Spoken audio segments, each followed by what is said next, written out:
First on reporter. Sabarimala സ്വർണ്ണക്കൊള്ള കേസിൽ jewellery ഉടമ ഗോവർദ്ധൻ ഉണ്ണികൃഷ്ണൻ പോറ്റി വഴി നൽകിയ സ്വർണ്ണമാല SIT പരിശോധിച്ചിരിക്കുന്നു. 10 പവന്റെ മാലയാണ് പുറത്തെടുത്ത് പരിശോധിച്ചത്. സ്വർണം വാങ്ങിയതിന്റെ പ്രായശ്ചിത്തമായാണ് മാല നൽകിയതെന്നാണ് മൊഴി. 2020 സമർപ്പിച്ച മാല ആദ്യം കണക്കിൽപ്പെടുത്തിയിരുന്നില്ല. പെയിന്റ് അടിച്ച നിലയിൽ പാക്കറ്റുകളിലാണ് അഷ്ടദിക്പാലകരെ കണ്ടെത്തിയത്. അതേസമയം ശബരിമലയിലെ സ്പോൺസർഷിപ്പ് ഇടപാടുകളിൽ വൻ ക്രമക്കേടെന്നാണ് ED കണ്ടെത്തൽ. 22 മണിക്കൂർ നീണ്ട പരിശോധനയിൽ ദേവസ്വം ബോർഡ് ആസ്ഥാനത്ത് നിന്ന് നിർണായകമായ രേഖകൾ പിടിച്ചെടുത്തു. മരാമത്ത് ഓഫീസിലെ രേഖകളുടെ പകർപ്പുകളും മുൻ ഭരണസമിതി തീരുമാനങ്ങളുടെ രേഖകളും ശേഖരിച്ചു. പ്രതികൾ തട്ടിപ്പിലൂടെ സമ്പാദിച്ച സ്വത്തുക്കൾ ഉടൻ കണ്ടുകിട്ടുമെന്നാണ് അറിവ്. ഹരിമോഹനും S ശരണും ചേരുന്നുണ്ട് കൂടുതൽ വിവരങ്ങളുമായി. ആദ്യം ഹരിയിലേക്ക്. ഹരി, സന്നിധാനത്ത് SIT നടത്തിയ അന്വേഷണത്തിൽ പലരും കണ്ടെത്തിയെന്നുള്ള വിവരമാണ് ഇപ്പോൾ പുറത്തുവരുന്നത്. അഷ്ടദിക്പാലകരെ ചാക്കിൽ കിട്ടിയ നിലയിൽ കണ്ടെത്തിയെന്നുള്ളൊരു വിവരം പുറത്തുവരുന്നു. ഈ ഗോവർദ്ധൻ പ്രായശ്ചിത്തമായി നൽകിയ 10 പവൻ വരുന്ന സ്വർണ്ണമാല ഇപ്പോൾ സ്ട്രോങ് റൂമിലുണ്ട് എന്നുള്ള വിവരമാണ് ലഭിക്കുന്നത്. അതും പോലീസ് SIT അന്വേഷണത്തിൽ കണ്ടെത്തിയെന്നാണ് അറിയുന്നത്. എന്തൊക്കെ പ്രധാനപ്പെട്ട കണ്ടെത്തലുകളാണ് ഇന്നലെ നടന്ന അന്വേഷണത്തിലുള്ളത്? ഇന്നും SIT പരിശോധന തുടരില്ലേ സന്നിധാനത്ത്?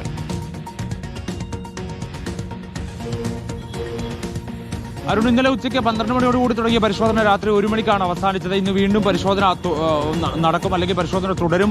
അതായത് ഇന്നലെ നടന്നിട്ടുള്ള പരിശോധനയിലൊക്കെ തന്നെ വ്യാപകമായി, അതായത് സ്ട്രോങ് റൂമിലുള്ള ഉരുപ്പടികളെല്ലാം എടുത്തുകൊണ്ട് പുറത്തേക്ക് എടുത്തു വെച്ച് തിരുവാഭരണ കമ്മീഷണറുടെ സാന്നിധ്യത്തിൽ അതിന്റെ അളവും തൂക്കവും തിട്ടപ്പെടുത്തുക എന്നുള്ളതായിരുന്നു SITയുടെ മുമ്പിൽ ഉണ്ടായിരുന്ന ഏറ്റവും പ്രധാനപ്പെട്ട ഒരു കടമ്പ എന്ന് പറയുന്നത്. അത് ഏറെക്കുറെ പൂർത്തീകരിക്കാൻ കഴിഞ്ഞിട്ടുണ്ട്. ഇന്നിപ്പോൾ സാമ്പിൾ ശേഖരണം അടക്കമുള്ള കാര്യങ്ങളിലേക്ക് കടക്കുമെന്നുള്ളതാണ് അറിയുന്നത്. ഇതിൽ പരിശോധിച്ചതിൽ വളരെ പ്രധാനപ്പെട്ട ചില കാര്യങ്ങൾ കൂടിയുണ്ട് എന്നുള്ളതാണ് പറയേണ്ടി വരിക. അതായത് ഒന്ന്, അഷ്ടദിക്പാലകരാണ്. ഈ അഷ്ടദിക്പാലകർ ഈ കൊടിമുര പുനഃസ്ഥാപിക്കുന്ന സമയത്ത്, അല്ലെങ്കിൽ പുനഃപ്രതിഷ്ഠിക്കുന്ന സമയത്ത് ഈ അഷ്ടദിക്പാലകർ എവിടെ പോയി എന്നൊക്കെയുള്ള ചോദ്യങ്ങൾ പല ഘട്ടങ്ങളിലായി ഉയർന്നിരുന്നു. പക്ഷേ അഷ്ടദിക്പാലകർ ഈ സ്ട്രോങ് റൂമിൽ തന്നെയുണ്ട്. ആ സ്ട്രോങ് റൂമിൽ പാക്കറ്റുകളിലാക്കി പെയിന്റ് അടിച്ച നിലയിലാണ് കണ്ടെത്തിയത് എന്നുള്ളതാണ് ഏറ്റവും പ്രധാനപ്പെട്ട കാര്യം. ആ പെയിന്റ് അടിച്ചത് എന്തിനാണ് എന്നതടക്കമുള്ള കാര്യങ്ങളിൽ ഇനി ദേവസ്വം ബോർഡിൽ നിന്നാണ് കൂടുതൽ വിശദീകരണം വരേണ്ടത്. തിരുവാഭരണ കമ്മീഷണർ അവിടെ ഉണ്ടായിരുന്നു. അദ്ദേഹത്തിൽ നിന്ന് പ്രാഥമികമായി ചോദിച്ചറിയേണ്ട കാര്യങ്ങൾ അറിഞ്ഞിട്ടുണ്ട്.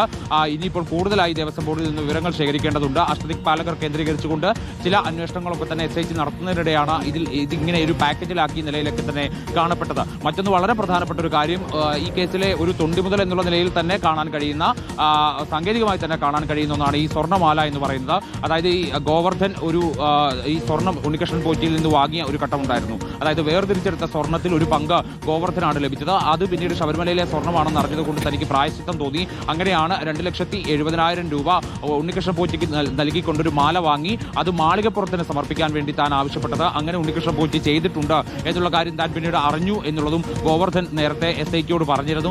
പിന്നീട് ഹൈക്കോടതിയിലൊക്കെ ജാമ്യാപേക്ഷയുമായി പോയ ഘട്ടത്തിലും ഈ ഗോവർദ്ധൻ പറഞ്ഞത് അക്കാര്യമാണ്. ഈ മാല എവിടെയാണ് എന്നുള്ള ചോദ്യം ഏറെ നാളായി നിൽക്കുകയായിരുന്നു. അതായത് 2020 ഈ മാല സമർപ്പിക്കുന്നത്. പക്ഷേ 2020 മാല സമർപ്പിച്ചിട്ട് ഏറെ വർഷങ്ങൾ എടുത്തു അതൊന്ന് കണക്കിൽപ്പെടുത്താൻ. അതായത് ദേവസ്വം ബോർഡിന്റെ മഹസറിലോ അല്ലെങ്കിൽ മറ്റ് കണക്കുകളിലോ ഒന്നും തന്നെ ഈ മാല ഉണ്ടായിരുന്നില്ല. ആ മാലയാണ് ഇപ്പോൾ സ്ട്രോങ് റൂമിൽ നിന്ന് SIT കണ്ടെടുത്തുകൊണ്ട് അതിന്റെ തൂക്കമെടുത്ത് അതിൽ കൂടുതൽ പരിശോധന നടത്തി വരുന്നത്. ഇന്ന് വീണ്ടും പരിശോധന നടക്കും. ഈ സാമ്പിൾ അടക്കം ശേഖരിക്കും. അരുൺ, വളരെ പ്രധാനപ്പെട്ട വിവരമാണ്. നമുക്ക് EDയുടെ പരിശോധനയുടെ വിവരം കൂടിയുണ്ട്. അത് ശരൺ നൽകും. ശരൺ, സന്നിധാനത്ത് SITയാണ് പരിശോധനയെങ്കിൽ ദേവസ്വം ബോർഡ് ആസ്ഥാനത്ത് ED നടത്തിയ റെയ്ഡ് 13 മണിക്കൂറാണ് നീണ്ടത്. എനിക്കൊന്ന് 22 മണിക്കൂർ നീണ്ട പരിശോധനയായിരുന്നു ദേവസ്വം ബോർഡ് ആസ്ഥാനത്തുണ്ടായിരുന്നത്. പല പ്രധാനപ്പെട്ട രേഖകളും കണ്ടെത്തിയെന്നാണ് മനസ്സിലാക്കുന്നത്. കണ്ടെത്തിയ രേഖകൾ എത്രത്തോളം പ്രാധാന്യമുള്ളതാണ് ശരൺ?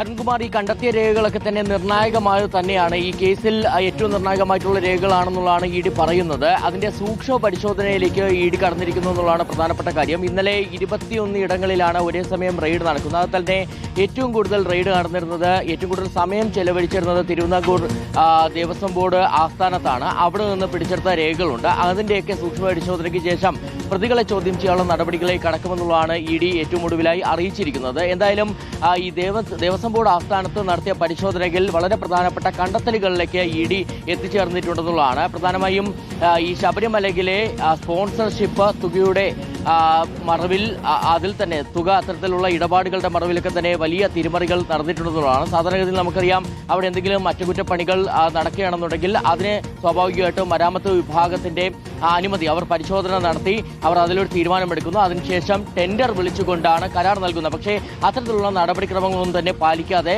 ഉണ്ണികൃഷ്ണൻ പോറ്റി സ്പോൺസർഷിപ്പ് കോർഡിനേറ്ററായി നിന്നുകൊണ്ടാണ് ഇത്തരത്തിൽ സംഭാവനകളൊക്കെ തന്നെ ലഭിച്ചിരിക്കുന്നത്. അങ്ങനെ ലഭിച്ച സംഭാവനകൾ പൂർണ്ണമായും സന്നിധാനത്തിന് വേണ്ടി, ശബരിമലയ്ക്ക് വേണ്ടി ഉപയോഗപ്പെടുത്തിയിട്ടില്ല എന്നുള്ളതാണ് ഇ ഡി കണ്ടെത്തുകയും ചെയ്തിരിക്കുന്നത്. അത് എത്ര തുകയെന്നടക്കമുള്ള കാര്യങ്ങൾ ഇപ്പോൾ ഇ ഡി തിട്ടപ്പെടുത്തിക്കൊണ്ടിരിക്കുന്നു എന്നുള്ളതാണ് നമുക്ക് മനസ്സിലാക്കാൻ കഴിഞ്ഞിരിക്കുന്നത്. ഒപ്പം തന്നെയാണ് ഉണ്ണികൃഷ്ണൻ പോറ്റിയുടെ വീട്ടിൽ നടത്തിയ പരിശോധനയിലും രേഖകൾ പിടിച്ചെടുത്തിരിക്കുന്നത്.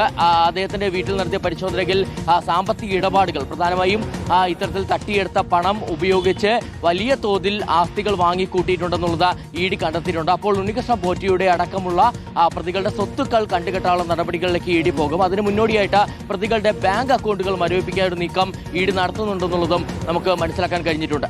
ഓക്കെ.